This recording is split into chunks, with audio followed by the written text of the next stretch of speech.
Hello and welcome to the 805 Focus, where we spotlight local nonprofit organizations throughout Santa Barbara. My name is Eric Davis, Executive Director of TV Santa Barbara, filling in for Dr. Cinder Sinclair. The 805 Focus can be viewed on TV Santa Barbara Monday through Friday from 5 to 6 p.m. And today we have a great special guest, Molly Green, Senior Director of Development for AHA. Welcome. Thank you so much. It's such a pleasure to be with you. So AHA is actually an acronym. Tell us the name. Well, it started out Academy of Healing Arts for Teens, and then we got mistaken for an arts organization. Okay. So it's now Attitude, Harmony, Achievement. And what is the basic mission, and what do you tell people when they ask about what you do? AHA is based in social emotional learning, and our mission is really to ensure that teens feel safe, seen, and emotionally connected. And as Senior Director of Development, is this a role, full-time role for you? Or? Very much so.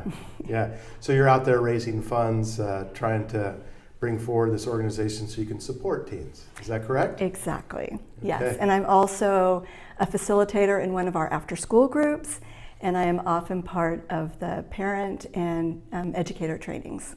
So you wear a lot of hats. I do wear a lot of hats, yes. Most of us do. Yeah. Take us back. Tell me about, I'm always fascinated with the nonprofits, and you said you're going on 25 years next year. Yes. So you're a staple in this community. We really are. We started out in 1999, Dr. Jennifer Freed and Randy Friedman, who had worked with teens for many, many years, both of them very well respected therapists. They started this program in the aftermath of the Columbine shootings. Oh, wow. So with the intent that if you are, or the belief that if you are somehow connected to the person next to you, you're much less likely to harm them. So it started as a small summer group with a very diverse group of teens. And it was so successful that it just grew from there. So we were asked to come into schools. We've had ongoing out-of-school programs for many years now. We have a steady presence in all of the local junior highs. We're in several of the high schools as well, and then summer programs, which are really wonderful. So your main focus, or exclusive focus, is on teens?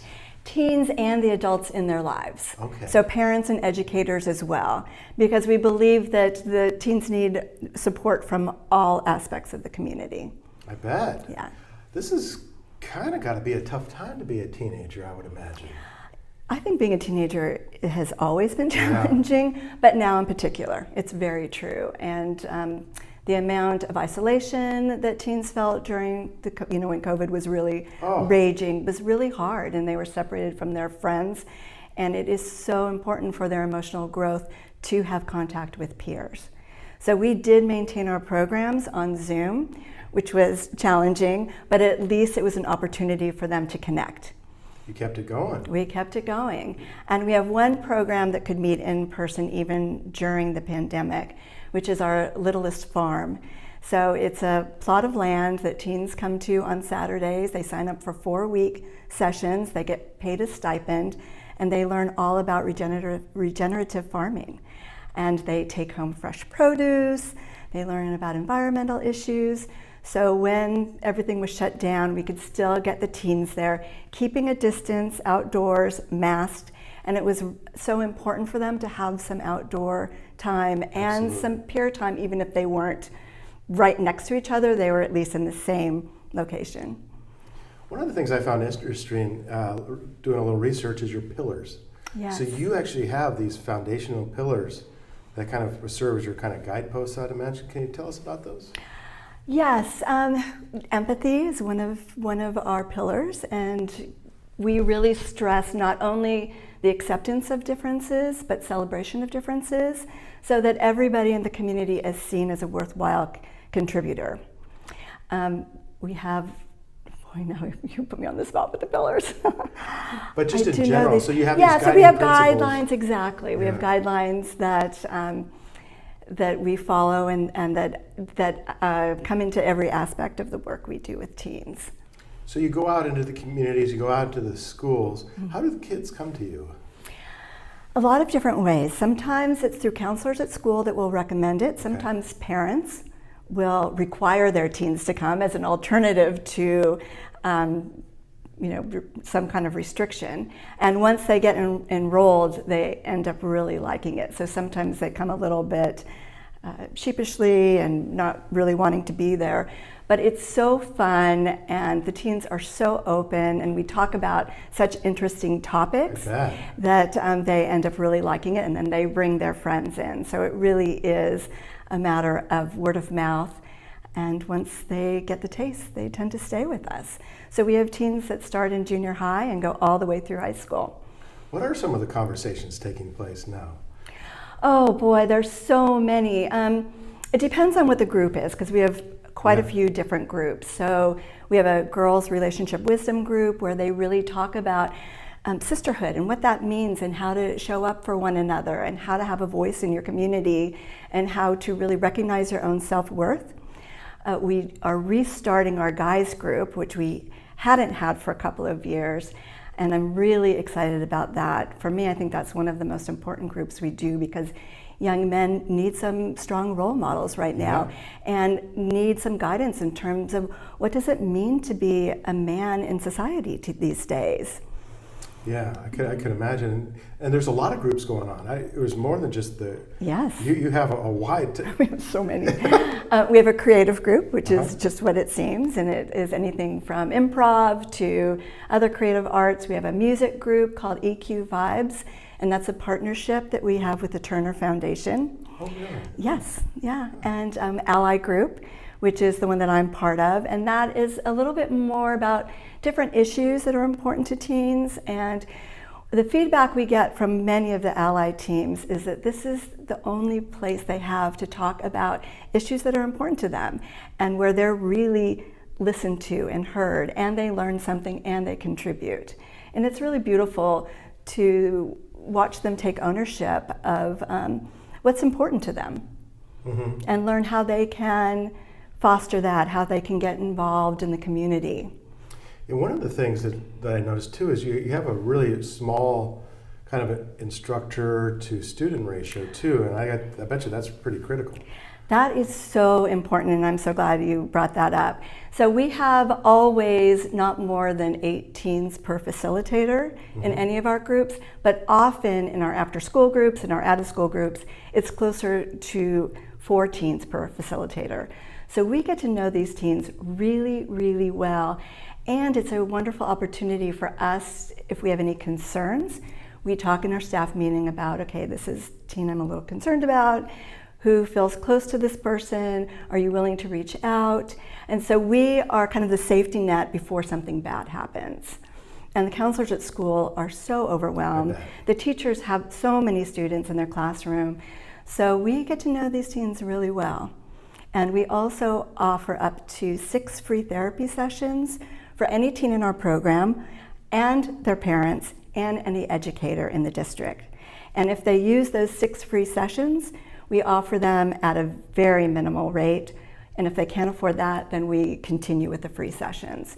So over the past fiscal year, we had 330 therapy sessions that we gave to the community for free or at a reduced rate. And I don't know if you're aware of how challenging it is to find therapists these days, but it is really hard, and there's long wait lists. And so this has been an extraordinary gift to the community. And then how do you find your therapists? You know, I noticed I was at Pacifica Graduate Institute before this, so I know Jennifer and some and the kind of the field. But how do you go about staffing and going about this? We get trainees from Pacifica and from Antioch. And so they come and they work with us and they get their hours, and then many times they stay on after graduating and when they're licensed. So it's been a really it's mutually beneficial.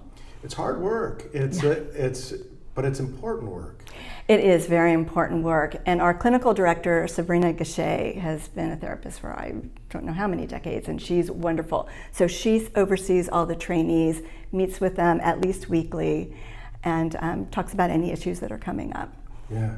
You mentioned earlier in the show that it's probably always been challenging to be a teenager. But coming out of a pandemic with the phones and the social media, does that present a different set of challenges? It absolutely does. We started a number of years ago not allowing phones in the groups. So we had a little cell phone hotel where they would put their phones in, and the first couple of years, there was a lot of attitude about that. And sometimes kids brought 2 phones, so they put one in the hotel and they look at the other one. But now we don't even have to bring out the hotel anymore because they're just so accustomed to it. And they really, I think, understand how different it is when you show up without a device, when you really are connecting one-on-one, looking at somebody in the eyes, listening to what they have to say, speaking what's true for you. We started, this would be our 3rd year that we did a digital cleanse retreat in the summer. Wow. So we take a group of teens to El Capitan Canyon for 5 days, 4 nights, and none of us have any devices. So this past June, we had 26 teens, and I think we were 14 staff members there. And it is such an extraordinary experience because you can imagine that initially they are very wary of giving up their phones. And after the first couple of hours, they just dive into connecting with one another. For me, one of the most heartwarming things this year was when they had free time, they were doing things like playing hide and go seek and swinging on swings, and they just get to be kids. Yes. And they have a blast, and they connect with one another. Most of them have never even met the other people. We stay in cabins, and we do connection circles, we do art activities, we do writing activities, we do improv. So we keep them busy, but with a fair amount of free time just to go on do what they want to do on their own.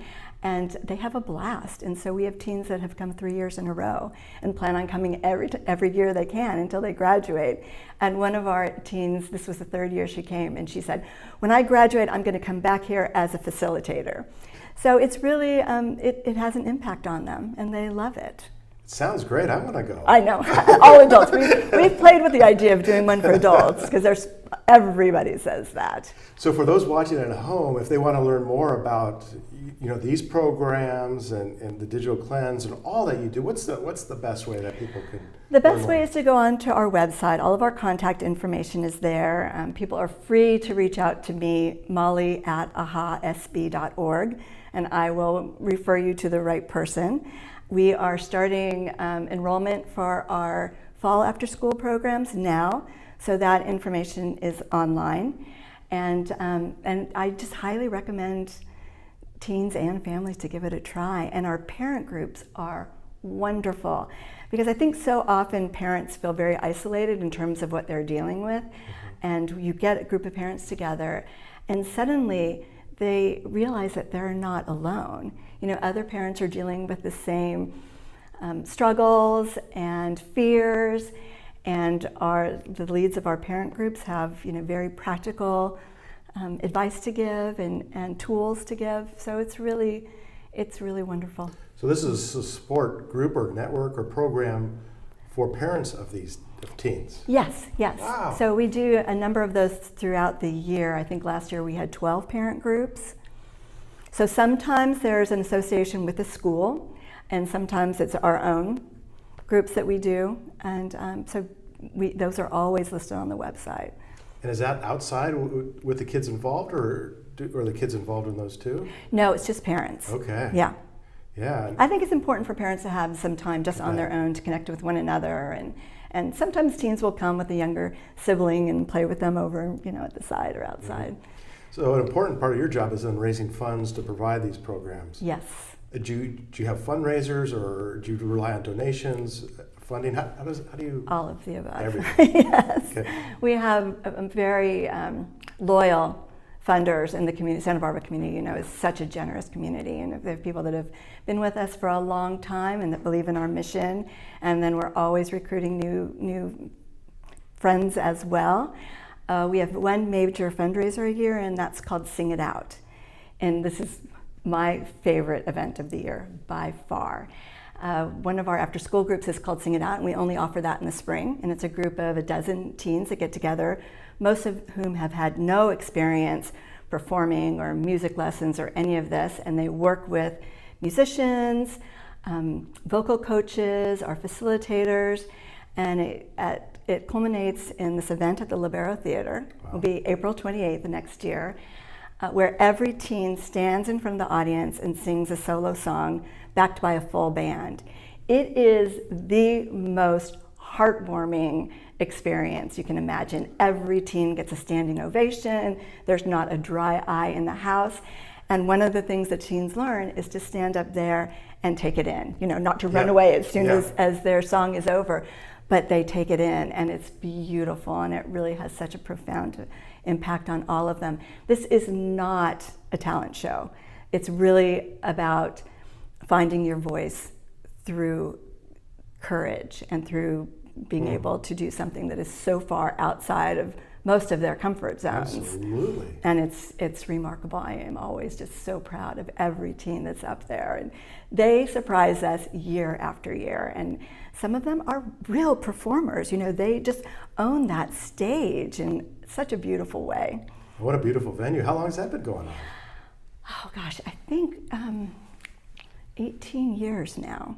Not always. At first it was at somebody's home. It's just grown. So when I started working with AHA 11 years ago, it was at Soho.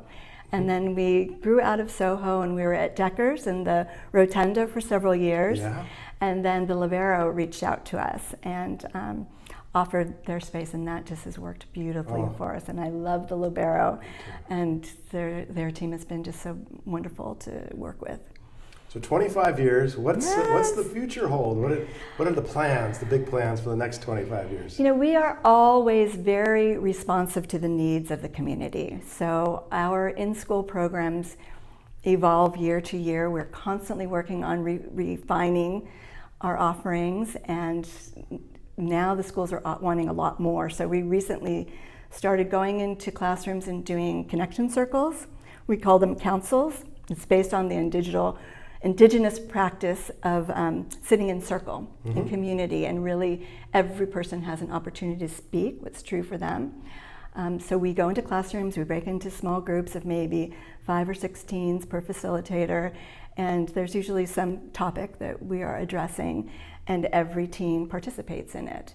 And it's pretty beautiful the way that they listen to one another and learn to speak what's true for them.